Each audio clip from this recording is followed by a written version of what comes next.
Yesterday, we saw, or for those of you that unfortunately, like myself, did the Elimination Chamber. I'm just going to say it straight up. This show was fucking terrible. Absolutely terrible. Oh, Nick, what did you expect? I didn't expect it to be good, but damn, did they set the bar low yesterday. That was awful. That was awful. Sami Zayn winning the Intercontinental title and The Undertaker appearing. That's it. Everything outside of that had no importance whatsoever. And the main event was probably the worst Elimination Chamber match I have ever seen. The show was absolutely terrible. It offered nothing to anybody, and if you missed it, good for you. Because if you did anything else on your Sunday night, you are succeeding at life. I'm going to review the Elimination Chamber, or the lack thereof excitement of, and let's talk about it right here. Let's go. Oh, man. We were doing so good. We really were. The Royal Rumble was a good show. Despite Charlotte winning the Women's Royal Rumble, that was a good show. The takeovers have been fantastic. And then we get to what we get to, and that is the middle pay-per-view.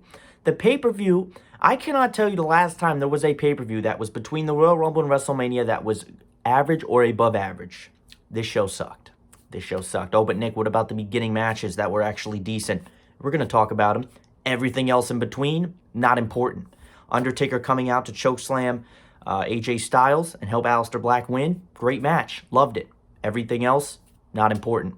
SmackDown Tag Team Championship in the Chamber. Good match. Spot fest. What'd you expect? Women's Chamber. Don't even want to talk about that. That was terrible. Let's review this show because this was not exciting. And I want to do this as quickly and smoothly as possible. Kicking off the show, and we're not talking about the pre-show, I'm sorry, because the Viking Raiders beat Kurt Hawkins and Zack Ryder in the pre-show. Didn't really talk about this match. Not going to talk about it because I didn't watch it, but I know that that's what happened, and I got my notes right here. These are different notes. I was actually taking notes for the show, but I stopped doing so. Nick, why'd you stop? Because I lost interest. After the United States title match, I figured it was going to be a complete clusterfuck to try to take notes for an Elimination Chamber match. Just like the Royal Rumble, it is a very difficult thing to do. Kicking off the show was actually a decent match, and that was Daniel Bryan and Drew Gulick.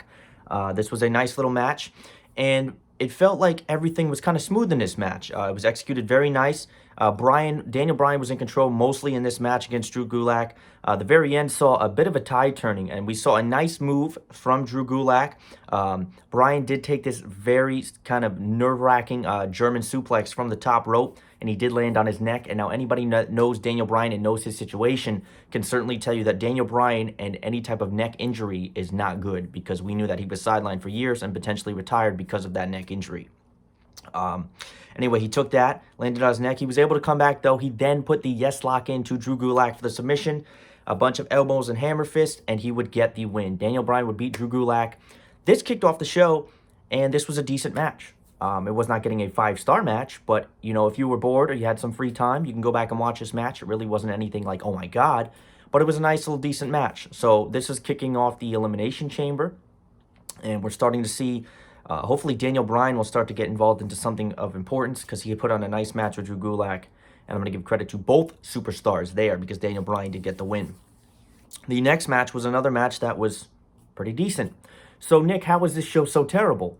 Well, we're going to get to that. But right now, we're still at a consistent flow of somewhat decency here. And it's the United States title. Let me close this out real quick. And it is Andrade defending his title against Humberto Carillo. And this was another match that was very good. I would say it might be better than the first match. The first match was mostly wrestling. This was a little bit more iron-fisted. Basically, what happened was the two had great chemistry. And we expected this because the U.S. title feuds have just been a mix, a mosh of rematches. The U.S. title matches have just been between this person, that person. Andrade attempted a nice hammerlock DDT. He tried to do that onto the concrete. We've seen him do that earlier. It was countered. They went back and forth with pinning combinations inside of the ring. We saw Andrade get a nice pinning combination, pulling down his legs as he was trying to kick out. It was a cheap win, but he retained the title nonetheless. Andrade almost retains the United States Championship. The ending sequence of this match featured what felt like 45 different roll-ups. And the longer, for me, so when someone's rolling up in a ring, 1, 2, they kick out. The other person puts it into a roll-up, 1, 2, kick out. the longer that goes, you know that somebody's going to win with a roll-up. I think it was the right move to have Andrade Cien Almas retain his championship. He is looking very good right now, and I would really like to see an Angel Garza Andrade Cien Almas match at WrestleMania, and I do not want to see that shit on the kickoff show because that is something that they would do, and I don't want to see it before WrestleMania. That's another thing they like to do. I would not be shocked to see a U.S. title match tonight on Raw. Not a big Raw or SmackDown fan like most of us because the shows are terrible, but let's be honest here, folks. Raw actually has a decent advertised show tonight. We're going to get Edge coming in, and that's something that you're definitely going to want to see. I will miss the first hour of this, so I really hope that they save that to the end of the show, and that's what they need to do. We are going to have The Undertaker coming out. I'm assuming tonight is probably going to be the night where they make his match with AJ Styles official. He's going to probably also address what happened at the Elimination Chamber, and I'm going to talk about that very shortly. Andrade gets the win in the U.S. title match. Here comes our first of 2 chamber matches, and this was a spot fest with a lot going on. The New Day and the Usos, 2 tag teams that are very familiar and 2 of the best tag teams that WWE has to offer. Started off the Elimination Chamber match, they were battling. In comes the Lucha House Party to enter. They picked up the pace. From this point onward, the match was very quick moving. A lot of big moves, spot fest, near falls, and high spots. Pretty much anything you could think of in Elimination Chamber with tag teams, that is what happened. The first big move was by Tucker of Heavy Machinery. He had a nice huge plancha from the top of one of the pods. This looked very nice. Lince Dorado would hit him with one a bit later in the match, hanging from the top of the chamber. So Lince Dorado was at a point now where he was hanging from the top of the chamber. He was hanging down. And what happened was he was swinging himself, and this was really, really cool. This was one of the big spots of the matchup. Lince Dorado swung back and forth while hanging from the Elimination Chamber, and once he was going this way, he swung and flipped it into a shooting star press. Really cool move. Definitely probably scary move to do, and he landed onto everybody, and that was a nice little spot. Heavy Machinery would get the first elimination. They took out the Lucha House Party before they would then get into an engagement with Ziggler and Rude. They were also locked in their pod. Now, the tension boiled over. At some point. Now, this was crazy. Otis was charging Ziggler, who was beyond his pod. Ziggler dodged out of the way, and this was even better. Otis, who is still alive, hopefully, this morning, ran into Dolph Ziggler, and as he was running into him, he ran through the pod, Ziggler moved, and then through the chamber. So at this point, Otis had so much force and momentum that he went right through, and he went through the chamber and onto the ground, okay? That's a little bit crazy. Rest in peace, Otis, after something like that. That was pretty crazy. Tucker would then get pinned shortly after that for the second elimination of the match. Ziggler and Rude would then find their way out of the match at the hands of the Usos. It left the Miz and Morrison against the Usos and the New Day. These were your final 3 teams in the tag team. And this is how the sequence kind of went here. The New Day and the Usos couldn't stay on the same page. They were kind of working together against the Miz and Morrison. Eventually, the tag teams would get a quick pin to eliminate the New Day after Kofi makes a top rope drop kick. There was the Usos and Miz and Morrison as the final teams in here. Now, I didn't really think that they were going to have a chance to... not the final team, I'm sorry. I didn't think that the... whatchamacallit? The Usos had a chance to really win this. And I definitely didn't think Rude or Ziggler. I just felt like the Miz and Morrison winning the titles, just to lose them right away, wouldn't really make much sense, at least not to me. The New Day and Usos, like I said, couldn't stay on the same page. They missed a top rope drop kick. The Usos went hard after the titles at that point. The Miz took advantage of the rules. He helped Morrison by pinning, by hanging himself from the top ropes, and he added pressure by pushing down onto the Usos from the top ropes. Again, there's no rules. The Miz and Morrison pinned the Usos, and they retained the tag team championships in a spot fest-filled elimination chamber. If you are a 6-year-old kid, or you are just somebody that likes high spots and wants to watch a tag team wrestling, this was not the best match in the world, but this had a lot of high spots, and that's kind of what we expected going in. I don't feel that we expected it to be anything absolutely out of the ordinary.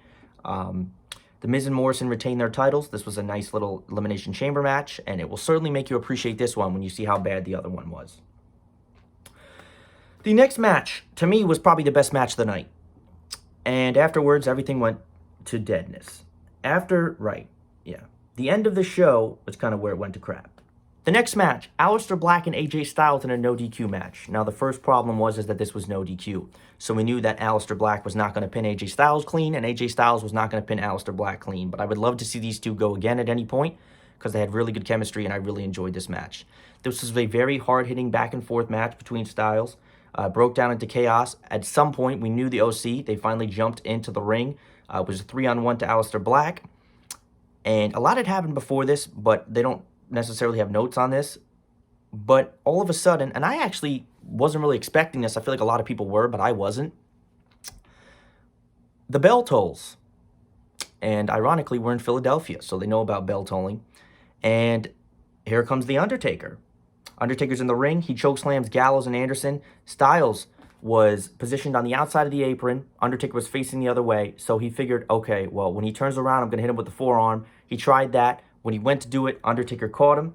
Chokeslammed him. The lights went out again. When they came back on, Undertaker was nowhere to be seen. Black set up Styles when he got up for a black mass kick. 1, 2, 3 to get the pin. Alistair Black wins in a no DQ match. This was fantastic. This was the best part of the show for me because I love these matches that are in the middle of the show that just really steal the show. And I think it was great having The Undertaker come out after the match because it, again, just builds toward their WrestleMania match. Another thing that happened was I think we saw AJ Styles tote and attempt to do the tombstone to Alistair Black midway through this match. There's no notes on here on that, but that's one of the things I vividly remember is he was going for the tombstone halfway through. This is going to build toward their match, and I would assume that they would probably make it official tonight. Raw Tag Team Championship. Street Profits versus Rollins and Murphy.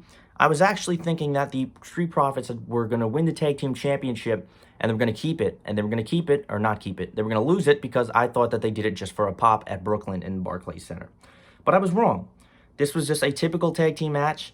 They featured in matches in recent weeks. The Viking Raiders ran into brawl with AOP, because AOP was on the outside being annoying. They removed them from the equation. Kevin Owens eventually came through the crowd eating popcorn. He caused a distraction that would lead Rollins to be taken out before Murphy was hit with Montez's forward frog splash for the win. After the match, Owen hit Rollins with a stunner and left the ring, dumping popcorn on Murphy on his way to the back. Owens comes out, helps the Street Profits retain, and this builds toward what I would assume would be a Kevin Owens and Seth Rollins match at WrestleMania, unless, of course, you're living under a rock. The Street Profits retain via the assist. This was a smart way to end the match. The match itself was just kind of there. The crowd was kind of dead. Second to last match of the night. The last two matches of this show killed it. Absolutely killed it. I didn't understand this. Braun Strowman was putting his Intercontinental title on the line in a 3-on-1 handicap match. Shinsuke Nakamura, formerly being the champion, I was assuming that had anybody gotten the pinfall in the match, that he would have the title. But the person that got the pinfall got the title, and it wasn't Shinsuke Nakamura. So don't you think it would have made sense to have these three guys almost battling against each other to know that if they got the pin, it would be for them to get the title? Little things like that. Little things like that. The match would have been better placed earlier. That's what CBS Sports says, and it probably would. This actually could have been on the kickoff show. The focus here was Strowman wanting to desperately get his hands on Sami Zayn. He replaced himself in unnecessary danger. By the end of the match, Strowman had still failed to land any moment of offense on Sami Zayn. A bunch of distractions led to Nakamura hitting Strowman with the Kinshasa against the ring post. Zayn was tagged in, and he had a Helluva kick during a Cesaro Nakamura suplex to score the win. It gives Zayn a main roster singles title, and it is about time. Sami Zayn would get the pin and get the Intercontinental title. This was not a good placed match, and it doesn't make sense. Sami Zayn winning the title was, according to CBS Sports, it says it was slick and a surprising moment. So I didn't care for this match. Nobody really did, but it was the fact that Sami Zayn now has a title, and we might actually have a wide variety of options of what we could see happen at WrestleMania. We could see Sami Zayn versus Shinsuke, Sami Zayn versus Braun Strowman versus Shinsuke. Get Braun Strowman off it. I don't give a shit about him. Sami Zayn versus, maybe Alistair Black turns his tide to the Intercontinental title. I know he's not, he's focused on U.S. title or not any title really, but it opens the door for a Sami Zayn, Shinsuke Nakamura, and Cesaro triple threat. There's a lot of different opportunities they have here with the Intercontinental title, and this WrestleMania 36 card is actually shaping up to be pretty good, and they have potential to do a lot of great things. Great to see Sami Zayn win the title. Main event of the evening, the Women's Elimination Chamber match, the worst Elimination Chamber match in the history of the sport. Shayna Baszler, Natalya, Ruby Riott, Liv Morgan, Sarah Logan, and Asuka. Winner will face Becky Lynch at WrestleMania for the Raw Women's title. We knew that Shayna Baszler was winning this title long before she won it.